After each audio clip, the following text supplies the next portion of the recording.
Bollywood Hindi ending presents the great 2011 survival movie. ये कहानी John ओशवे और उसके साथियों की सर्वाइवल कहानी है। जॉन ओशवे वो इंसान हैं जो अपने आप से, अपनी जिंदगी से जरा प्यार नहीं करते। वो अपने दोस्तों के साथ एक प्लेन क्रैश में ऐसी जगह फंस जाते हैं जहां उनकी और उनके दोस्तों की जिंदगी का कभी भी अंत हो सकता है। इस कहानी का नाम है द ग्रे।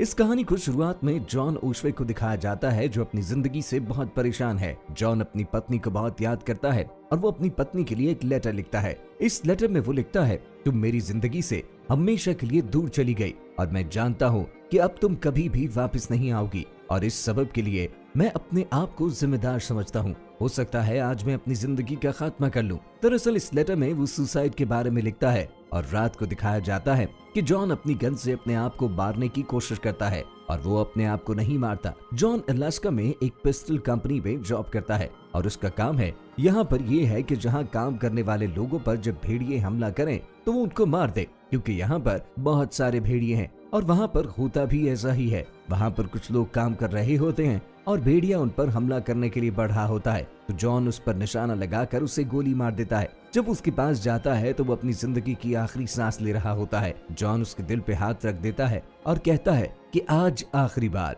दरअसल जॉन का आज उस कंपनी में आखिरी दिन है। कल वो अलास्का को छोड़कर, इस जॉब को छोड़कर हमेशा के लिए चला जाएगा। जॉन अपने काम करने वाले कुछ लोगों के साथ प्लेन में बैठ के जा रहा होता है। जब उनका प्लेन अलास्का के बीचों बीच होता है तो प्लेन क्रैश हो जाता है। तो ये सब के सब अलास्का के ब्लेयर में फंस चुके हैं जहाँ पर चारों तरफ बर्फ और पहाड़ ही पहाड़ है और इतनी ज्यादा ठंड है कि शायद ठंड से ही लोग मर जाएंगे। क्रैश में उनका एक साथी उन्हीं के सामने मारा जाता है। जॉन सबको बोलता है कि हमें आग जलाना होगी, रात हम यहीं पे गुजारेंगे और कल सुबह हम यहाँ से आगे का सफर करेंगे, क्योंकि यहाँ पर हमें कोई ढूंढने वाले आने नहीं और अगर वो आना भी चाहें तो वो हमें ढूंढ नहीं पाएंगे। रात को ये सब आग जला रहे होते हैं तो एक भेड़िया जॉन पर हमला कर देता है। वो उसके पैर को जख्मी करता है। जॉन समझ जाता है कि ये सब के अब भेड़ियों के इलाके हैं और वो अगर सर्दी से बच भी गए तो ये भेड़िए उन्हें मार देंगे, क्योंकि ये आदमखोर हैं और बहुत खूंखार होते हैं। यहाँ पर बच गए सभी लोगों को कहता है कि आसपास जितनी भी लाशें हैं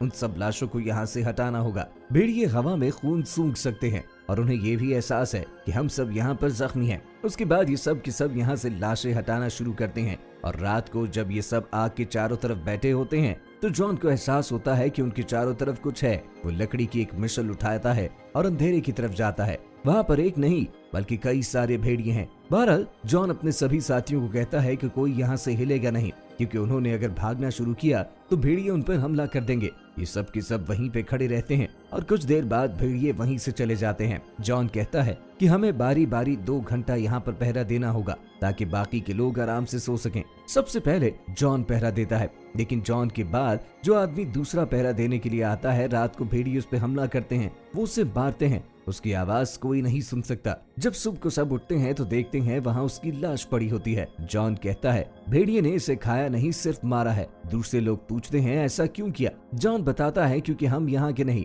हम उनके लिए खतरा हैं और अब उन्होंने इंसानी खून भी चख लिया है, वो दोबारा हमला कर देंगे। जॉन को यहाँ से बहुत दूर भेड़ दिख रहे हैं। जॉन कहता है हमें जल्दी से वहाँ तक पहुँचना होगा, क्योंकि अगर हम यहाँ पर रहे तो वो हमें नहीं छोड़ेंगे। ये पेड़ यहाँ से बहुत दूर होते हैं और साथ साथ यहाँ पे बर्फानी तूफान भी चल रहा है। जॉन और उसके 5 साथी यहाँ पर जितने भी लोग मर चुके होते हैं उन सब के वॉलेट ले लेते हैं ताकि उनके घर वालों तक वो पहुंचा सके और अब ये उन पेड़ों की तरफ बढ़ना शुरू होते हैं। जॉन ये जानता है कि अगर भेड़ियों ने उन्हें पहले देख लिया तो वो उन्हें खत्म कर देंगे और साथ के साथ यहाँ हवा इतनी तेज होती है, बर्फ इतनी गहरी है कि उन्हें एक कदम आगे बढ़ाने में दिक्कत है। अब उन 6 में से एक आदमी थोड़ा पीछे रह जाता है और वो गिर जाता है। तब चारों तरफ से भेड़िए उस पे हमला करते हैं। वो अपने साथियों को आवाज देता है। जब तक जॉन और बाकी 4 साथी उस तक पहुंचते हैं भेड़िए उसे मार देते हैं। अब ये 5 लोग बचते हैं। भेड़िए उन पर किसी वक्त भी हमला कर सकते हैं, क्योंकि भेड़ियों को उनकी मौजूदगी अपने इलाके में बिल्कुल भी पसंद नहीं। सब जॉन को कहते हैं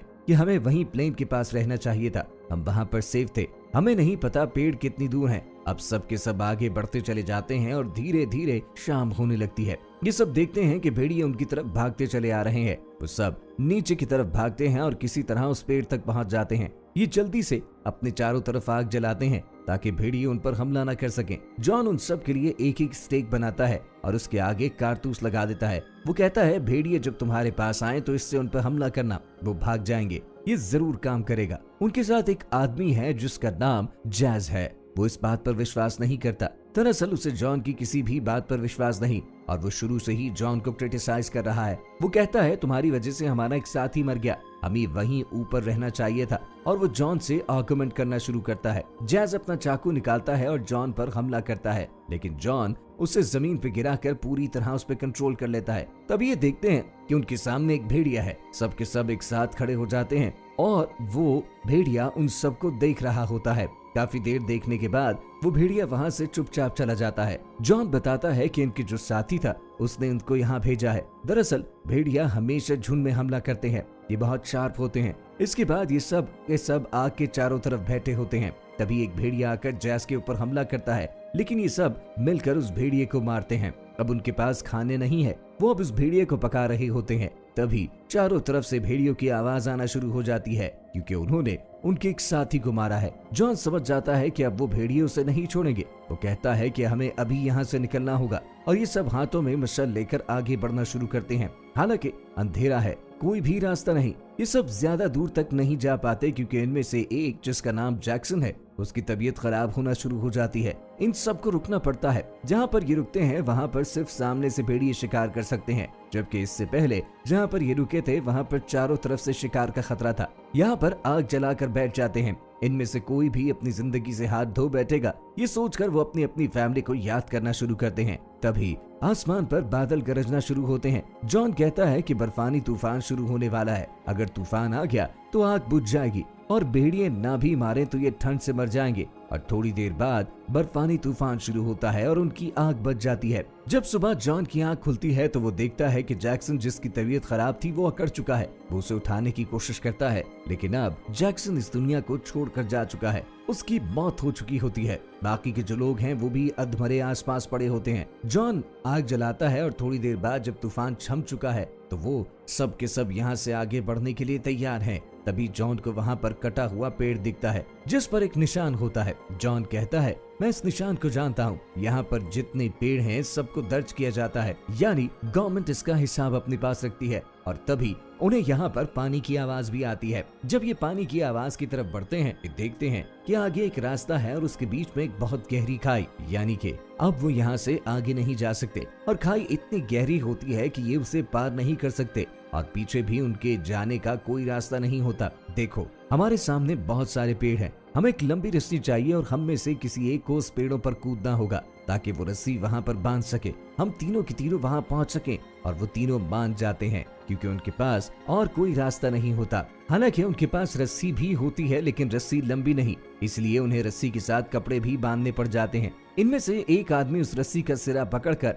उस चट्टान से पैरों की तरफ कूद जाता है। जैसे ही वो कूदता है तो जिस पॉइंट पर उन्होंने रस्सी को कपड़े से बांधा होता है वो खुल जाता है। अब कपड़े वाला पॉइंट खाई में गिरने ही वाला होता है कि एक आदमी उसे पकड़ लेता है। ऐसा करने में उसकी जान जाते जाते बचती है और जो आदमी पेड़ों की तरफ कूदा था वो भी सही सलामत होता है। इस तरह एक एक करके पेड़ तक पहुंच जाते हैं, लेकिन आखिर में जो आदमी आता है उसका नाम टैलगेट होता है। उसका पांव हुक में फंस जाता है। जब वो अपना पैर छुड़वाने की कोशिश करता है तो रस्सी टूट जाती है और वो इस ऊंचाई से होता हुआ पेड़ों से होता हुआ नीचे जमीन पे गिर जाता है। वो शदीद जख्मी होता है और अब उसे हेलो सेक्शन होता है। उसे अपनी छोटी बेटी नजर आने लग जाती है जिससे उसे बहुत प्यार होता है। उसकी बेटी कहती है डैडी आई लव यू। तभी वहाँ पर बहुत सारे भेड़िए आ जाते हैं। हालांकि उसके दोस्त जल्दी नीचे उतर रहे होते हैं जो अपने दोस्त को नीचे बचाना चाहते हैं। जब तक वो नीचे आते हैं भेड़िए उसे अपने साथ घसीट कर ले जा चुके हैं। अब ये 3 बचे हैं। अभी भी उनको चारों तरफ से भेड़ियों की आवाजें आ रही हैं। दरअसल वो उनका पीछा कर रहे होते हैं। वो किसी भी कीमत पर उनको मारना चाहते हैं। ये तीनों की तीनों यहाँ से आगे भागते हैं और नदी तक पहुँच जाते हैं, लेकिन उनके साथ जो डेनिस है उसके पाँव में मोच है। वो जॉन और हेड्रिक को कहता है मैं तुम्हारे साथ आगे नहीं जा सकता। जॉन और हेड्रिक उसे समझाने की कोशिश करते हैं। डेनिस कहता है मैं हार गया और नहीं चल सकता क्योंकि उसके पैर में बहुत दर्द है। डेनिस उनको कहता है कि वैसे भी मैं जाकर क्या करूंगा, वहाँ पर मेरा कोई भी इंतजार नहीं करता। मैं सारा दिन बाग में पड़ा रहूंगा और रात में दारू पीऊंगा। इससे बेहतर जगह मुझे कहीं और नहीं मिल सकती। दरअसल डेन से अपनी मौत को एक्सपेक्ट कर लेता है और इसीलिए वो अपनी जिंदगी की आखिरी सांसें इन खूबसूरत वादियों के बीच देना चाहता है। जॉन और पैट्रिक भी उसे उसकी किस्मत पर वहीं छोड़कर चले जाते हैं। जॉन और पैट्रिक नदी के किनारे चल रहे हैं, तभी वो देखते हैं कि उनकी तरफ भेड़िए भाग के आ रहे हैं। ये दोनों वहीं से भागना शुरू करते हैं। तभी हेनरिक नदी में गिरता है। नदी का बहाव बहुत तेज है और हेनरिक उसमें बहता चला जाता है। जॉन उसे बचाने के लिए उसमें कूद जाता है। हेनरिक सामने एक पेड़ से टकराता है जो कि नदी में गिरा होता है। उसका पैर उसमें फंस जाता है और वो पानी के अंदर है। जॉन वहां पहुंच जाता है। वो अपने मुंह से सांस भरकर उसके मुंह में उंडेलता है। वो कहता है, तुम हिम्मत मत हारना, मैं तुम्हें यहाँ से निकाल लूंगा। जॉन उसे निकालने की बहुत कोशिश करता है, लेकिन वो हेनरिक को बाहर नहीं निकाल पाता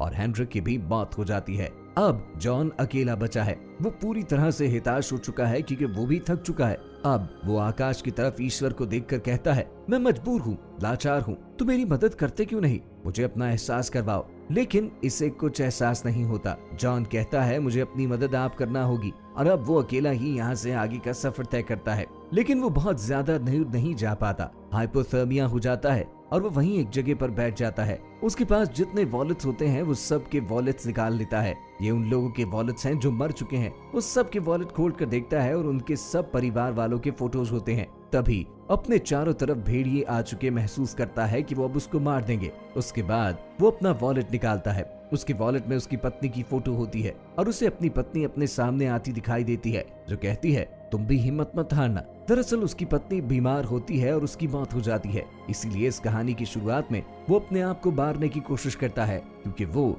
अपनी पत्नी से बहुत प्यार करता था। अब वो अपने हाथों पर बहुत सारी छोटी छोटी बॉटल्स को बांध लेता है और वो इन बॉटल्स को तोड़ देता है ताकि वो हथियार बन जाएं। उसके सामने वो खूंखार भेड़िए होते हैं और जॉन को अपने बचपन की याद आती है, जहां उसके पिता उसे बार बार एक लाइन सुनाते हैं। दरअसल ये कोड होता है, मुझे अपनी आखिरी लड़ाई एक बार फिर लड़नी है। मुझे सब कुछ अच्छी तरह याद है। मैं या तो आज बच जाऊंगा या फिर हमेशा के लिए दुनिया से चला जाऊंगा। इसके बाद जॉन और भेड़िए आपस में हमला करते हैं। भेड़िए उस पर अपने दांतों से काटने की कोशिश करता है। जॉन भी उस पर चाकू देकर हमला करता है और अंत में ये दिखाया जाता है कि भेड़िया बुरी तरह से घायल हुआ पड़ा है। उसके ऊपर जॉन पड़ा होता है। अब हमें ये समझ नहीं आता कि जॉन जिंदा है कि नहीं। इस अंत के साथ इस कहानी को खत्म कर दिया जाता है। दरअसल इस कहानी के लेखक ने इस कहानी को यहाँ पर छोड़ दिया। क्या आप इससे आगे क्या सोचते हैं? क्या जॉन की मौत हो गई? क्या जॉन बच गया? क्या जॉन की जीत हुई या भेड़िए ने उसे मार दिया? इन दोनों की लड़ाई में जो भी हारा हो, कोई भी जीता हो,